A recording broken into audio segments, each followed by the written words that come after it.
Hello students.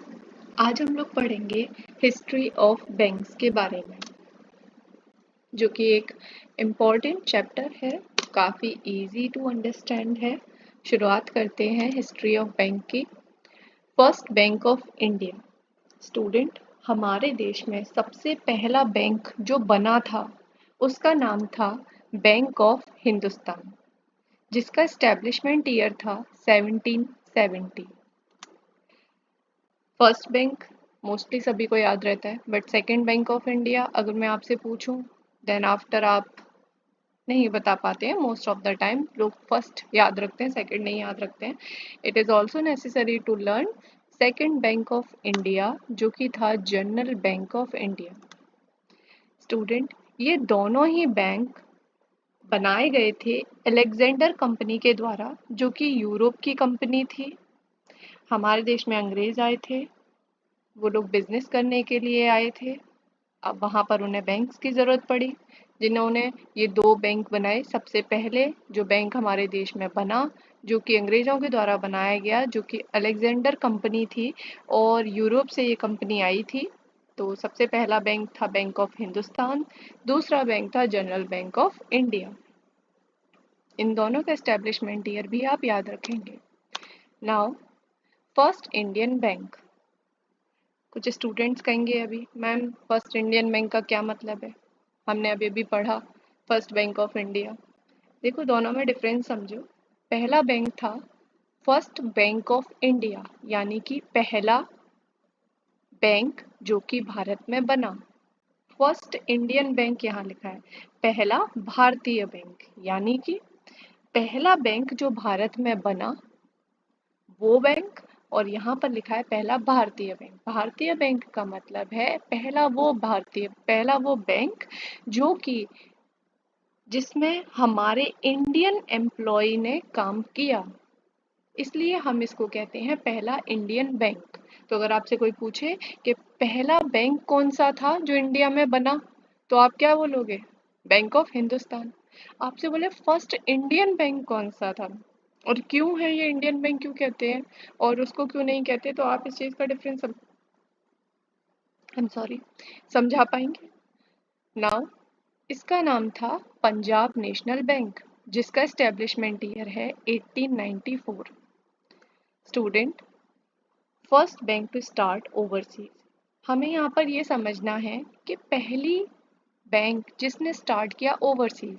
Overseas का मतलब होता है स्टूडेंट्स कि हमने अपनी ब्रांच, जो कि हमारी इंडियन ब्रांच है, हमने अपनी इंडियन बैंक है, उसकी जो ब्रांच है विदेश में भी जाकर खोल ली, उसे ओवरसीज होना कहते हैं। यानी कि हमने अपनी बैंक को स्टार्ट किया ओवरसीज करना। Now first bank to start overseas, सबसे पहला बैंक था बैंक ऑफ इंडिया, जो कि 1906 में बना, जिसका सबसे पहला ब्रांच खुला लंदन में। इसको याद रखेंगे, सबसे पहला बैंक था ये जिसने ओवरसीज को स्टार्ट किया। It opened a branch in London, जो कि 1946 में हुआ था, becoming first bank to start overseas bank. याद रहेगा? Okay. In 1908 Bank of Baroda was established. Bank of Baroda 1908 में बना था स्टूडेंट्स। अब 1908 में बैंक ऑफ बड़ौदा बना, तो यहाँ हम इसी जगह इसको इसलिए पढ़ रहे हैं, आपको याद रहे कि जो बैंक ऑफ बड़ौदा था ना, वो second highest overseas branch bank है हमारे देश का। Second highest overseas branch after SBI, यानी कि पहले नंबर पे कौन आता है? State bank of India. सबसे पहला बैंक जिसकी सबसे ज़्यादा ओवरसीज ब्रांच है वो है state bank of India. Second bank जो हाईएस्ट ओवरसीज कहलाता है वो है bank of Baroda. Okay. First स्वदेशी बैंक। मैम हमने भारत का पहला बैंक पढ़ लिया, पहला भारतीय बैंक पढ़ लिया, स्वदेशी बैंक से क्या मतलब है? स्टूडेंट्स, यहाँ स्वदेशी बैंक को याद कर रहे हैं हम, जो कि सेंट्रल बैंक ऑफ इंडिया है। इसको स्वदेशी इसलिए कहा गया है क्योंकि इसमें जो एम्प्लॉय थे काम करने वाले वो इंडियन थे, इसमें जो मैनेजर थे काम करने वाले वो इंडियन थे, इसमें सभी के सभी इंडियन थे, इसीलिए हम इसको कहते हैं पहला स्वदेशी बैंक। हम पंजाब नेशनल बैंक की बात करें तो उसमें एम्प्लॉय थे कुछ जो इंडियन थे, पहली बार कोई इंडियन एम्प्लॉय ने काम किया था, इसलिए वो फर्स्ट इंडियन बैंक कहलाता है। नाउ फर्स्ट स्वदेशी bank central bank of India, जो कि 1911 में बना था। यहाँ जो एम्प्लॉय थे, यहाँ जो मैनेजर थे, all are Indian. Okay, now Union Bank of India is inaugurated by Mahatma Gandhi. अगर आपसे क्वेश्चन पूछा जाए कि कौन सी बैंक थी जो कि महात्मा गांधी के द्वारा इनॉग्रेटेड की गई थी, तो उसका नाम था यूनियन बैंक ऑफ इंडिया। 1919 में इसका एस्टेब्लिशमेंट ईयर है। एक और क्वेश्चन आपसे पूछ सकता है पेपर में कि oldest joint stock bank of India, तो आप बताएंगे इलाहाबाद बैंक, जिसका एस्टेब्लिशमेंट ईयर है 1865। आप लोग पहले सुन लीजिए, सुनने के बाद आप नोट्स बनाएंगे तो आपको याद हो जाएगा। एंड मैं एक क्विज जनरेट करूँगी जो आपके वीडियो के लिंक में आपको मिल जाएगा, आप एक बार उसको जाकर ज्वाइन करेंगे, जिससे कि आपका रिवीजन हो जाएगा। And I am trying to upload this PDF also for you. Now, all banks were private before 1921. Students, 1921 से पहले सारे के सारे जितने भी बैंक थे वो सभी प्राइवेट थे, ठीक है। अब आप मुझे ये बताइए कि फिलहाल के टाइम पर कौन सा बैंक है जो कि करेंसी इशू करता है। आप सभी जानते हैं रिजर्व बैंक ऑफ इंडिया है हमारे देश में बैंक, जिससे करेंसी इशू की जाती है। इस्टेब्लिशमेंट ईयर जो है रिजर्व बैंक ऑफ इंडिया का वो 1935 है।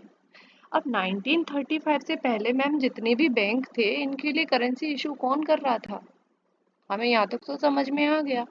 पर 1935 से पहले भी तो बैंक थे, उनसे पहले कौन करेंसी इशू करता था हमारे लिए। चलिए इसको समझते हैं। ये क्वेश्चन मैंने आपसे पूछा है, tell me before 1935 which bank has power for issued currency by merging 3 banks, Bank of Bengal, Bank of Bombay, Bank of Madras. ये तीनों बैंक अंग्रेजों के द्वारा बनाए गए थे स्टूडेंट्स। इन तीनों बैंकों को मिलाकर एक बैंक बनाया गया जिसका नाम था इंपीरियल बैंक ऑफ इंडिया, जो कि 1921 में बनाया गया। ये इंपीरियल बैंक ऑफ इंडिया ही था जिसके द्वारा करेंसी को इश्यू किया जाता था रिजर्व बैंक ऑफ इंडिया से पहले। आज हम स्टेट बैंक ऑफ इंडिया को जानते हैं, स्टेट बैंक ऑफ इंडिया का ही नाम था पहले imperial Bank of India students. अब तो आरबीआई इशू कराता है, ये इंपॉर्टेंट पॉइंट है, लर्न इट। स्टूडेंट, हम इन्हें प्रेसिडेंसी बैंक कहते हैं। ये तीनों बैंक अंग्रेजों के द्वारा बनाए गए थे। इन्हीं तीनों बैंकों को मिलाकर हमारा इंपीरियल बैंक ऑफ इंडिया बना था। हम इनके एस्टेब्लिशमेंट ईयर याद रखेंगे, Bank of Bengal 1806, Bank of Bombay 1840, Bank of Madras 1843। Imperial Bank of India इन तीनों को मिलाकर बनाया गया एक बड़ा बैंक बनाया गया जो कि 1921 में बना था। Okay, state bank of India जो जिसे हम आज जानते हैं, इसी का नाम पहले था imperial Bank of India.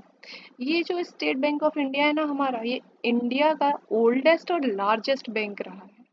Okay students, hope you like this video, please subscribe and share.